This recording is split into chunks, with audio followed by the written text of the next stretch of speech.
ఓం శ్రీ మహాగణాధిపతయే నమః. శ్రీ మహాసరస్వత్యై నమః. శ్రీ గురుభ్యో నమః. హరి ఓం. శ్రీవల్లి భక్తి ఛానల్ వారికి అందరికీ కూడాను నా నమస్సుమాంజలి. ఈరోజు మనమందరం కూడాను హనుమత్ జయంతి ఏమిటి, హనుమత్ స్వామి వారు ఆంజనేయుడు, ఆంజనేయ స్వామి వారు ఎలా ఆవిర్భవించి ఉన్నాడు ఆయన గురించి మనం తెలుసుకుందాము. ఆంజనేయ స్వామి హనుమత్ జయంతి, ఆంజనేయుడు అంటారు, కొందరు హనుమంతుడు అంటారు, అంజనాద్రిసుతుడు స్వామివారు. ఆయన గురించి ఎంత చెప్పినా ఎవరు చెప్పినా సరే తక్కువని అంటారు. ఎందుకంటే సాక్షాత్తు దేవాదిదేవుడైన శ్రీరామచంద్రుడు ఎక్కడైతే కొలువై ఉంటాడో అక్కడ హనుమంతుల వారు అక్కడే ఉంటాడట. ఆయన ఎవరైనా రామా రామా రామా అని ఒక 3 మార్లు పిలిస్తే చాలు, ఈయన పరిగెత్తుకుని వెళ్ళి ఆయన పక్కన కూర్చొని నేను కూడా చెప్తానరా నీతో పాటు రామా రామా రామా శ్రీరామ శ్రీరామ అని ఆంజనేయ స్వామి వారు మనతో పాటు చెబుతాడట. అంతేకాకుండా మీరు రామాయణం మొత్తం చూడండి ఒక్కసారి. రామాయణం అంతా కూడాను కథ అంతా జరుగుతుంటే ఒక రకంగా ఉంటుంది, కానీ సుందరాకాండ దగ్గరికి వచ్చేసరికి కథ అంతా కూడాను కాస్త స్పీడ్గా జరిగినట్టుగా ఉంటుంది. ఎందుకని? అక్కడ ఆంజనేయుడు వచ్చాడు. మనోజవం మారుతతుల్య వేగం జితేంద్రియం బుద్ధిమతాం వరిష్టం. స్వామి బుద్ధిమతంతో అంతా కూడా కథంతా కూడా అతనే నడిపించినట్టుగా ఉంటుంది కథంతా. పైగా శ్రీరామచంద్రుడు ఆలింగనం ఆయన ఒక్కడనే చేసుకున్నాడు. స్వామివారు చూసి ఉంటారు ఆలింగనం చేసుకున్న ఫోటో.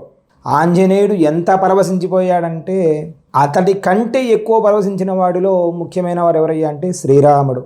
నాయనా నా దగ్గర ఉన్నది ఏదీ లేదు. ఆయన దగ్గర ఏదీ లేదా అండి? రాముల వారి దగ్గర అన్నీ ఆయన దగ్గరే ఉన్నాయి. కానీ నాయనా నీకు ఏది ఇవ్వగలను అంటే ఇది ఇవ్వగలను అని చెప్పి ఆలింగనం చేసుకొని ఎంతో ఆనందాన్ని, ఎంతో తృప్తిని, ఎంతో తనలో ఉన్న బాధనంతా కూడా తొలగించిన వాడివి నాయనా నీవు ఎక్కడైతే ఉంటావో అక్కడ సకల కార్యాలు సిద్ధిస్తాయి నాయనా అని చెప్పిన సందర్భము ఆ ఆలింగన సమయం.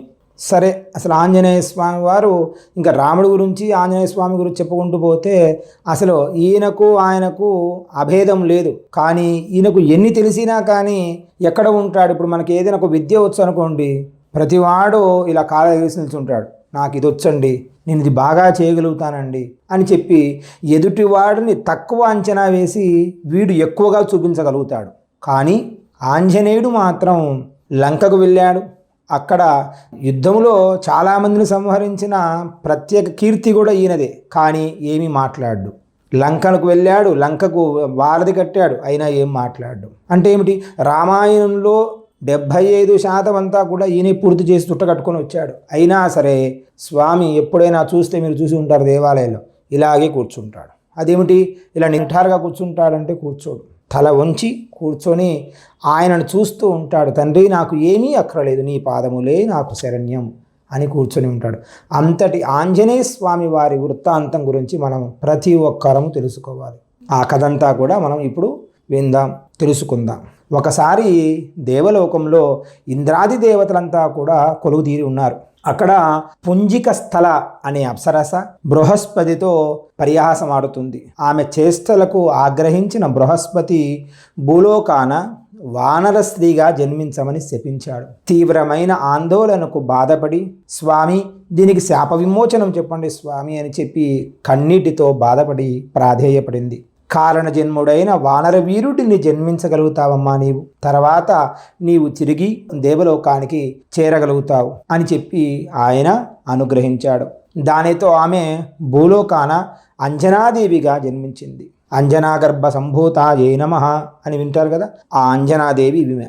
అంజనాదేవిగా జన్మించి కాలక్రమంలో కేసరి అనే వానరుణ్ణి వివాహమాడింది.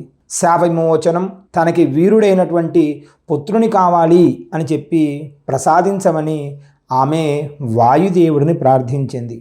ఎప్పుడైతే అంజనాదేవి వాయుదేవుడిని అడిగిందో, స్వామి నీ అంతటి శక్తి గలవాడు నాకు కుమారుడు గల జన్మించాలి అని అడగడంతో ఈ బ్రహ్మాది దేవతలంతా కూడా మాట్లాడుకుంటూ ఉన్నారట. అయ్యా రావణ యుద్ధం జరగబోతుంది, రావణ యుద్ధంలో రామరావణ యుద్ధం, ఆ యుద్ధంలో ఎలాంటి బలవంతుడై ఉండాలి అంటే వచ్చేవాడు పుట్టేవాడు అతి బలశాలి ఉండాలి. మామూలు బలశాలి అయితే సరిపోదు, బలశాలి ఉంటే బలం ఉంటే సరిపోతుందా? కేవలం కుంభకర్ణుడిలాగా కాదు. మనోజవం మారుతు తుల్య వేగం, చాలా వేగం ఉండాలి. జితేంద్రియం బుద్ధిమతాం వరిష్టం, బుద్ధిలో సూక్ష్మ బుద్ధి ఉండాలి. అలాంటి వాడును జనించాలని చెప్పి ఈ పరమేశ్వర అంశతో కూడి ఉన్నవాడు, ఆ జన్మించిన వాడి వలనే ఇది సాధ్యమవుతుంది అని చెప్పి బ్రహ్మ విష్ణువులు భావించారు.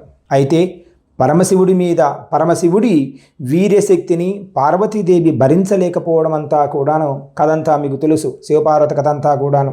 శివవీర్యాన్ని వాయుదేవుడు ద్వారా దానిని స్వీకరించి అంజనాదేవి గర్భం దాల్చింది. అలా శివాంశ సంభూతుడైన హనుమంతుల వారు వైశాఖ బహుళ దశమి నాడు అంజనాదేవి గర్భాన జన్మించాడు.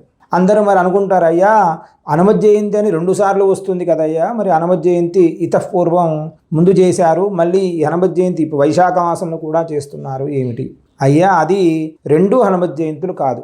ఒకటి శ్రీరామనవమి జరిగిన తర్వాత ఆంజనేయ స్వామి వారిని కీర్తిస్తూ గొప్పగా వేడుక జరుపుకుంటారు. ఎవరికి? ఆంజనేయ స్వామి ద్వారా జరిగినది కాబట్టి అవన్నీ కూడా వేడుకలలో భాగం. ఇది హనుమత్ జయంతి, స్వామివారు సాక్షాత్తు జన్మించిన ప్రదేశం, జన్మించిన సమయం వైశాఖ మాసం, కృష్ణపక్షం, దశమి తిథి. సరే, ఇలా స్వామివారు పరమశివుడి అంశతోటి శ్రీ మహావిష్ణువు తన సహాయ సహకారాలు అందించడానికి భూలోకాన పుట్టినవాడే సాక్షాత్తు ఆంజనేయ స్వామివారు, హనుమంతుల వారు. ఆంజనేయ స్వామివారుగా అవతరించి రావణ సంహారానికి తన సహాయ సహకారాలు అందించాడు. తల్లి ఆలనా పాలన చేస్తూ ఉంది, స్వామివారు పెరుగుతూ ఉన్నారు.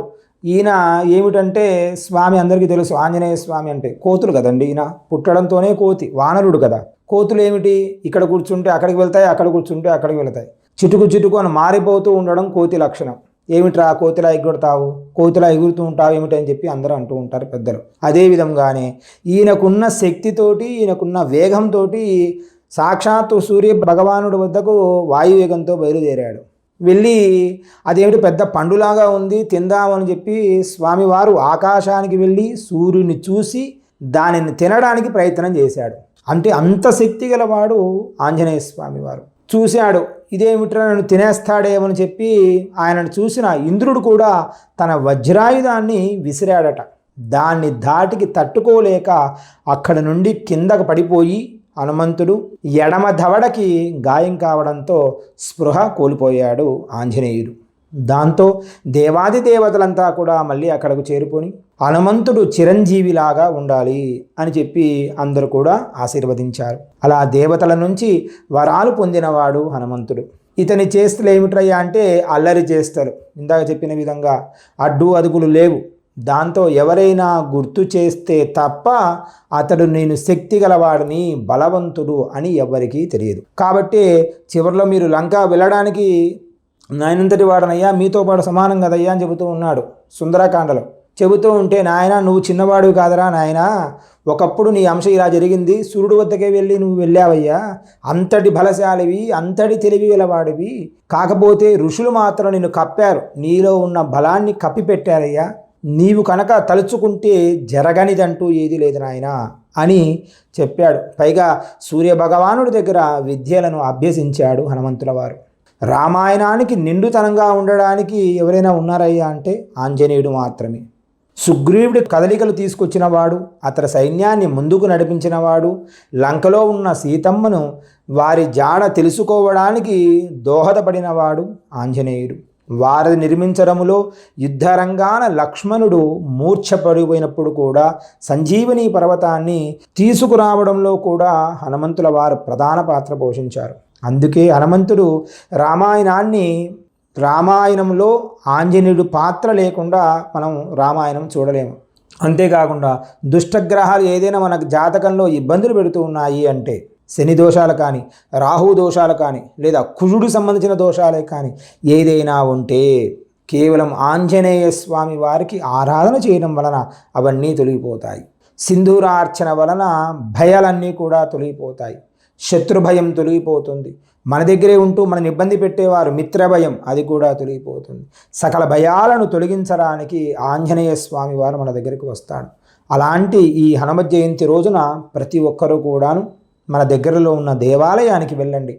స్వామివారి వద్దకు వెళ్ళి స్వామివారికి ఆకు పూజలు, ఆరాధన, నాగవల్లి అర్చన అంటారు. ఆకు పూజను నాగవల్లితో అర్చన చేయించండి. స్వామికి వడమాలలు వేయించండి. లేదా స్వామికి ఇష్టమైన ప్రసాదాన్ని పిల్లలకందరికీ కూడా పెట్టండి. ఎందుకంటే పిల్లలకు ఏదైనా చేస్తే స్వామికే చేశారన్నట్టుగా ఫీల్ అవుతూ ఉంటాడు ఆంజనేయ స్వామి వారు.